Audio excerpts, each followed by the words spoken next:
Eliminator మ్యాచ్లో SRH ఓడిపోయింది. Rajasthan Royals జరిగిన మ్యాచ్లో 47 పరుగుల భారీ తేడాతో ఘోరంగా ఓడిపోయింది. దీంతో ఫైనల్ చేరకుండానే ఎస్ఆర్హెచ్ మరోసారి ఇంటి దారి పట్టాల్సిన పరిస్థితి వచ్చింది.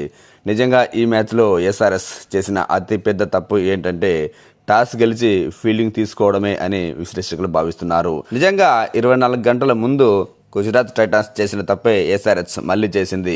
టీ20 ఫార్మాట్ అయినంత మాత్రాన టాస్ గెలిచి బౌలింగ్ తీసుకోవాలన్న రూల్ ఏమీ లేదు. ఒక్కోసారి మన బలహీనతను కంటే ఎదుటివారి బలహీనతను దాన్ని బట్టే వ్యూహాలు రచించాలి. అందరికీ తెలిసిందే ఎస్ఆర్హెచ్ అంటేనే ఫస్ట్ బ్యాటింగ్ చేస్తేనే అద్భుతంగా ఆడుతుంది. అలాంటిది ఇలాంటి క్రూషియల్ మ్యాచ్లో టాస్ గెలిచి బౌలింగ్ తీసుకోవడం చాలా పెద్ద తప్పు. ఫస్ట్ బ్యాటింగ్ చేసిన రాజస్థాన్ రాయల్స్ 20 ఓవర్లలో 243 పరుగుల భారీ స్కోర్ సాధించింది. వైభవ్ సూర్యవంశీ మరోసారి తన విధ్వంసాన్ని చూపించాడు. విస్ఫోటనాన్ని రుచి చూపించాడు అనుకోవచ్చు. ఊహకందని విధ్వంసాన్ని చేశాడు. 29 బంతుల్లో 97 పరుగులు చేశాడు. 12 భారీ సిక్సర్లు, 5 ఫోర్లతో యశస్వి జైస్వాల్ బంతి పరుగులు చొప్పున 29 పరుగులు చేసిన సూర్యవంశీ మాత్రం తన విశ్వరూపాన్ని చూపించాడు. ధ్రువ్ జురెల్ కూడా ఈ సీజన్లో 6 హాఫ్ సెంచరీ నమోదు చేశాడు. 50 పరుగులు చేశాడు. 21 బంతుల్లో 5 ఫోర్లు, 3 సిక్సర్లతో తన స్ట్రైక్ రేట్ కూడా ఆల్మోస్ట్ 200 కావడం విశేషం. చివర్లో ఆశించినంత ఫినిషింగ్ రాకపోయినప్పటికీ రాజస్థాన్ రాయల్స్ 243 పరుగులు భారీ స్కోర్ చేసింది. 20 ఓవర్లలో 8 వికెట్లు కోల్పోయి ఒకనొక స్టేజ్లో 280, 290 రన్స్ కొట్టేలా కనిపించింది. ఎందుకంటే 14.4 ఓవర్లకే రాజస్థాన్ రాయల్స్ 200 మార్కును దాటింది. చివరిలో కాస్త స్లో అయినప్పటికీ మంచి స్కోరే సాధించింది. ఇక ఎస్ఆర్హెచ్ బౌలింగ్ అయితే దారుణంగా ఫెయిల్ అయింది. తప్పదు, ఒక్కోసారి బ్యాట్స్మెన్లు విజృంభించినప్పుడు బౌలర్లు చేసేది ఏమీ ఉండదు. ముఖ్యంగా ప్యాట్ కమిన్సే 4 ఓవర్లకు 64 పరుగులు ఇచ్చుకున్నాడు. అంటే ఓవర్కు 16 పరుగులు. సకీబ్ హుస్సేన్ కూడా 4 ఓవర్లకు 52 పరుగులు. ప్రబల్ హింగే 3 వికెట్లు తీసినా 4 ఓవర్లకు 54 పరుగులు. ఇలా భారీగా పరుగులు ఇచ్చుకున్నారు.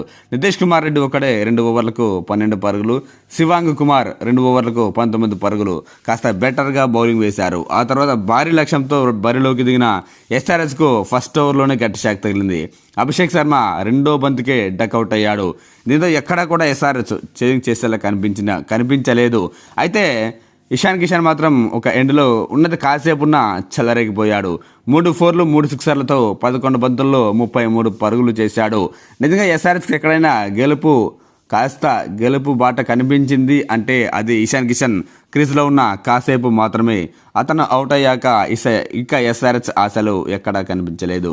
నితీష్ కుమార్ రెడ్డి 20 బంతుల్లో 38 పరుగులు చేసిన, సలీల్ అరోరా 35 పరుగులు చేసిన, క్లాసన్ 18 పరుగులు చేసిన, శివాంగ్ కుమార్ 27 పరుగులు చేశాడు. కానీ ఈ మ్యాచ్కు వీళ్ళు చేసిన స్కోర్కు ఎక్కడ సంబంధం లేదు. ఎందుకంటే కనీసం ఒక్క బ్యాట్స్మెన్ అయినా భారీ సెంచరీ చేస్తేనే ఈ మ్యాచ్లో ఎస్ఆర్హెచ్ గెలవాల్సిన పరిస్థితి కనబడుతుంది. అలాంటిది ఒక్కో బ్యాట్స్మెన్ 40 పరుగులు కూడా చేయలేదంటే ఇక ఎలా గెలుస్తుంది? రాజస్థాన్ రాయల్స్ 14 ఎక్స్ట్రాలు కూడా వేశారు. అయినప్పటికీ ఎస్ఆర్హెచ్ 196 పరుగులకు 19.2 ఓవర్లలో ఆల్అౌట్ అయిపోయి 47 పరుగుల తేడాతో ఓడిపోయింది. జాఫ్రా ఆర్చర్ కాస్త పరుగులు ఎక్కువ ఇచ్చినా 3 వికెట్లు తీశాడు. అలాగే బర్గర్ అద్భుతంగా బౌలింగ్ వేసి 2 వికెట్లు తీస్తే రవీంద్ర జడేజా 3 ఓవర్లకు 21 పరుగులు మాత్రమే ఇచ్చి 2 వికెట్లు తీశాడు. సుశాంత్ మిశ్రా కూడా 2 వికెట్లు తీశాడు. ఇలా బౌలర్లు అద్భుతంగా రాణించారు, సమిష్టిగా రాణించారు. దీంతో రాజస్థాన్ రాయల్స్ సెకండ్ ప్లే ఆఫ్కు చేరుకుంది. అక్కడ జీటీతో గెలిస్తే ఫైనల్కు చేరుకుంటుంది. మరి చూద్దాం పరిస్థితి ఎలా ఉంటుందో. ఇక వైభవ్ సూర్యవంశీ బ్యాటింగ్ పట్ల రోహిత్ శర్మ స్పందించారు. అతని బ్యాటింగ్ వెలకట్టలేనిది అని వ్యాఖ్యానించాడు. క్రూషియల్ మ్యాచ్లో ఇలాంటి బ్యాటింగ్ చేయడం అంత ఈజీ కాదని, ఎంత ఒత్తిడి ఉన్నా అతని బ్యాటింగ్ టెంపో ఎక్కడ తగ్గలేదని చెప్పుకొచ్చాడు.